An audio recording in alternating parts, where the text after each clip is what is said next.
Hi, I'm Chad Benson, Director of Fitness Education for Steve Nash Sports Clubs and the Vice President of the British Columbia Personal Training Institute.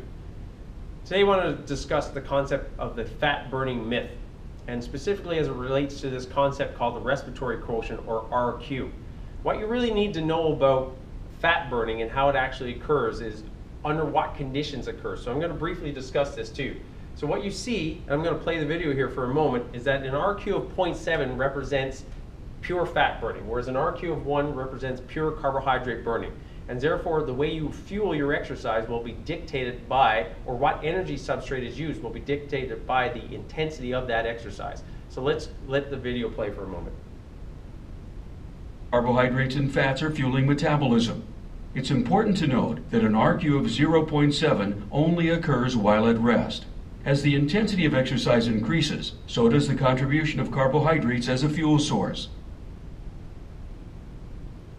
So on that note, what that basically says is that as intensity of exercise increases, so even walking on a treadmill at 3 miles per hour, which is what the next graphic will show, will utilize some fat calories and some carbohydrate calories, preferentially fat. If we double the speed, which is again what you'll see in this next graphic, is that we use a 6 mile per hour jog or run, depending on how fit you are, as its energy resource, you're going to notice a transition from predominantly carbohydrates as the energy fuel source for that type of activity.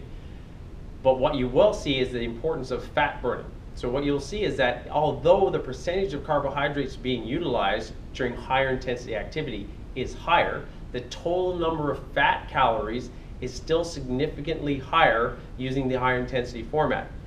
Therefore, you will burn more fat calories using high intensity exercise. I'll get to the graphic here in a moment.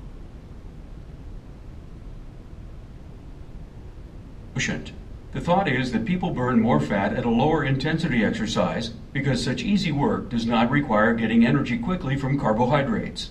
Although this might be a logical concept, it is an inaccurate science.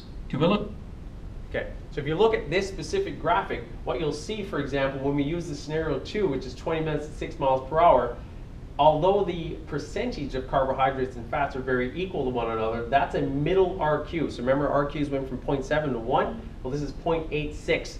So what I usually recommend, and this is an important part of interval-based training, and this is why I use intervals, is I don't use steady-state training in order to increase fat loss or fat burning. What I like to do is use a interval that predominantly brings us to carbohydrate utilization. So something that's a very high intensity where carbohydrates are the dominant energy source.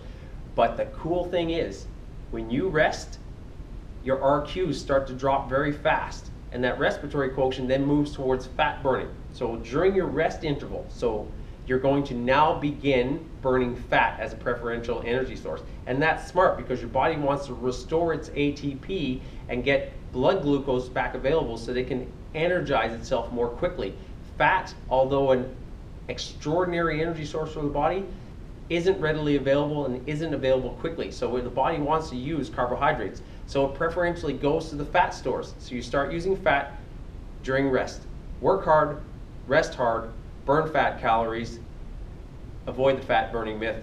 No long, slow, steady state, 2-hour long cardio sessions in the morning.